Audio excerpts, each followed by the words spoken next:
Ricardo Negro é o convidado de hoje do Arte Show. Seja muito bem-vindo ao Arte Show. Hoje o nosso convidado é o artista plástico Ricardo Negro.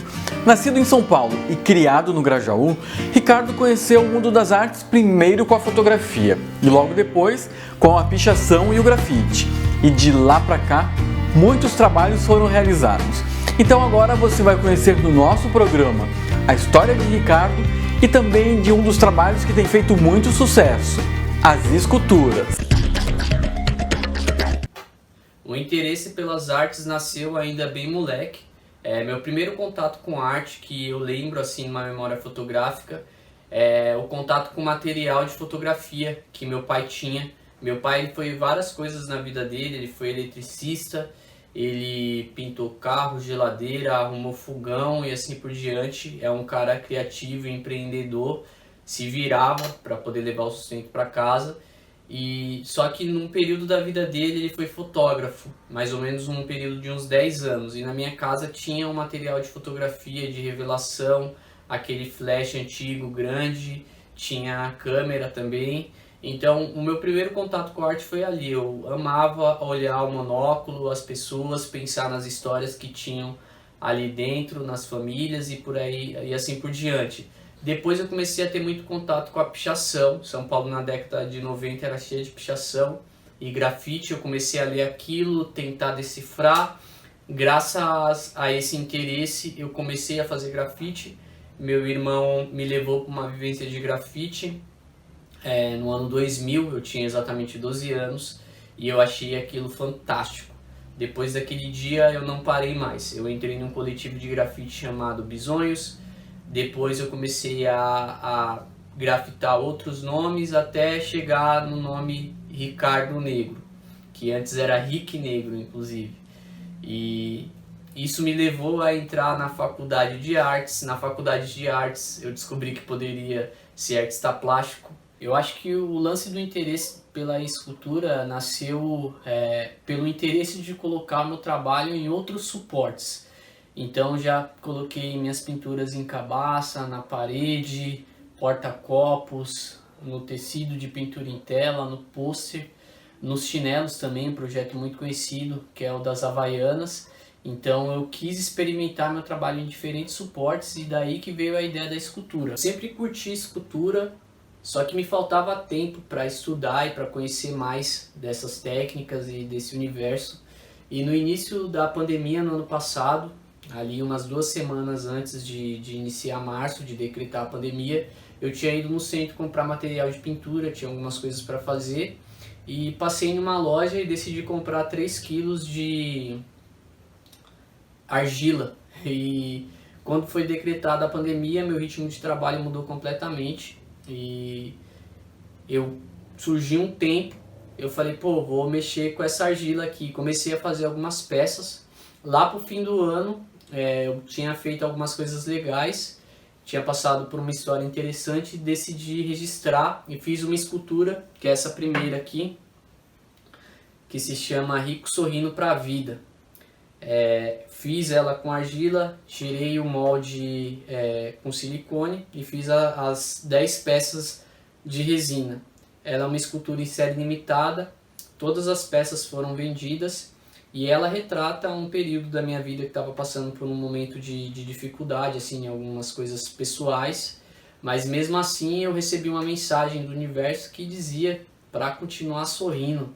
A vida sempre está sorrindo pra gente, a gente não pode desanimar. Tem que sorrir, mano. Tem que ter firmeza nos momentos difíceis, porque a tempestade sempre vai passar, o sol vai vir de novo. Então a gente tem que aprender a sorrir para a vida de volta. Então essa é a simbologia desse boneco. Depois dessa peça, eu fui para essa segunda aqui, o Xainan, um pequeno xamã. O nome Xainan significa beija-flor de luz. E ele é um boneco que mescla um personagem indígena com um cara afro, né, que tem o cabelo Black Power. E ele tem algumas características interessantes, que é esse bambu aqui no nariz. Eu tive a ideia de colocar esse acessório no nariz a partir de uma coisa simples, de ver minha mãe estendendo roupa e ela usando ali o bambu no varal. E eu achei interessante, fiquei pensando, poxa, da onde que vem isso? Então, dessa pequena observação, eu peguei um pedaço do bambu dela lá, cortei, lapidei na mão e coloquei no nariz do personagem. É óbvio que na cultura indígena, esses acessórios têm outros significados, mas não foi especificamente pelo significado indígena. Nasceu dessa observação simples de ver minha mãe ali estendendo roupa. O boneco tem a casinha na cabeça, eu procuro trazer isso nos personagens, porque a casinha é uma história importante, né? Uma página importante do meu trabalho, da minha história, então eu procuro retratar ela sempre que possível nos personagens. Ele é um pequeno xamã, porque ele está aprendendo a ser o xamã. O xamã é aquele que carrega o conhecimento ancestral, né? O conhecimento que foi passado de geração a geração. Ele faz esse intercâmbio de visitar os planos espirituais, está aqui também. E deriva também da cultura do xamanismo, que é uma cultura que eu tenho uma relação bem próxima. E também aprecio muito a cultura indígena. A família do meu pai descende de indígenas da região da Chapada Diamantina, na Bahia. Depois dessa peça, eu passei para essa peça aqui, o Rico Peregrino. O Rico Peregrino ele tem uma história muito interessante, que é a seguinte: eu gosto muito de viajar. Já viajei por vários lugares do Brasil, muitos estados, viajo já tem um tempo, conheci alguns lugares aqui da América do Sul e também tive a oportunidade de ir para a Europa, então é uma coisa que eu gosto de fazer, faço todo ano, vou conhecer lugares diferentes. E essa peça nasceu disso, né? Eu falei, poxa, eu tenho que retratar um pouco disso que eu gosto de fazer e retratar também a história de tantos e tantos peregrinos que saem de um lugar e vão para outro em busca de uma vida melhor. Foi a história dos meus pais, eles vieram lá da região da Chapada Diamantina, da área rural, um lugar super simples, vieram para São Paulo em busca de uma oportunidade e dos filhos poderem estudar. Então, graças a eles virem para São Paulo, a gente teve acesso à educação e isso transformou minha vida. Um jovem preto da periferia tem várias dificuldades e um caminho de muita luz na vida de todo e de qualquer jovem, sobretudo da periferia, é ter acesso à educação e cultura. Então, graças a esses dois peregrinos, existe o Ricardo Negro. E o boneco ele retrata um pouco disso, ele tem algumas coisas bem interessantes. Esse pincel aqui na mão dele representando um cajado, é um pincel velho que eu já usei em algumas pinturas e ele tem ele é velho porque ele traz a ideia de firmeza na caminhada, de experiência, é um pincel que já passou por várias experiências. Ele carrega uma mochilinha também no formato da casinha, né? Ainda falta eu terminar essa peça aqui, mas eu tive a ideia de fazer essa casinha a partir de um moleque que eu vi em uma viagem que eu fiz para a Chapada Diamantina com uma capanga, algo muito normal lá na região, que é uma bolsa lateral e ele carrega ali naquela bolsinha estilingue e outras coisinhas. Então dessa capanga nasceu a ideia de fazer essa mochila com uma única alça. Ele tem esse cabelo super style que vem de encontro com um corte que a gente tem na periferia, né? Quando o moleque corta o cabelo, tá arrumadinho no ponto, a gente tem uma gíria que é a seguinte: o corte tá na régua. Então daí que eu tive a ideia de fazer esse cabelo aqui. Eu também curto bastante arte egípcia, mas em si a ideia veio dessa gíria, de que o corte está na régua. E depois dessa peça eu vou mostrar para vocês aqui com exclusividade a próxima peça que eu vou lançar no dia 26, que é o Rico Reencontro.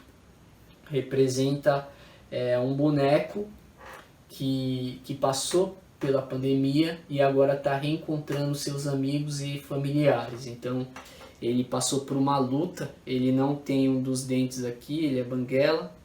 Ele carrega uma bandeirinha com desenho de uma seringa, né? Aqui tem a vacina.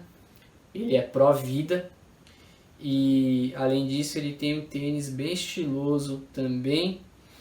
A camisetinha tem um desenho de de um cactus representando a firmeza, né? O cactus ele é resistente, né? Nem a firmeza, representando a resistência. E atrás de todas as peças eu coloquei aqui a máscara, né? Que foi um acessório extremamente importante na pandemia, mas é algo que tem que ficar para trás, né? Passou, está passando e é algo que vai ficar na nossa memória. Esse aqui é a mais nova peça, é uma escultura de parede. E chama-se Rico Reencontro. Todas essas peças elas são de resina. O tempo para a produção de cada peça é bem relativo. Eu posso dizer que demora bastante. Cada peça eu peço pelo menos 5 dias para produzir. Algumas eu demoro 2, outros 3, mas assim eu sempre estou com várias coisas acontecendo, então é o tempo que eu peço para produzir as que não são em série limitada. E a arte ela tem uma importância especial na minha vida, porque a arte me deu uma oportunidade. Graças ao grafite, ao hip hop, eu fui inserido no universo das artes e tive uma oportunidade. Então eu acredito que o acesso à educação abre um leque de possibilidades. Então tem que ter investimento em educação, em cultura, nas quebradas, porque a gente tem vários talentos que infelizmente são desperdiçados por falta de oportunidade. Então essa é a importância da arte na minha vida. Ela transformou, me fez ver o mundo de uma forma completamente diferente, me fez ter acesso a várias coisas que eu nunca imaginei, viajar para vários lugares para poder pintar, para poder dar uma palestra, falar do que eu faço. Então a arte ela tem uma importância na minha vida de transformação e eu acredito que todas as pessoas, sem exceção, têm que ter acesso à arte. E essa é uma das bandeiras que eu levanto, que é a acessibilidade. Eu acho muito interessante o trabalho do Ricardo e também um trabalho totalmente autoral, porque a gente consegue ver que em cada objeto, em cada escultura, existe uma referência, seja em relação ao local onde ele nasceu, onde foi criado, a questão da periferia, em relação aos pais, como o peregrino, que ele mostrou durante a entrevista, e também a questão do xamanismo. Isso faz com que o artista se diferencie e muito dos outros artistas que existem por aí. Isso é a questão do trabalho autoral, né? Isso é muito bacana. E o nosso Arte Show de hoje fica por aqui, mas na semana que vem a gente volta com muito mais. Tchau!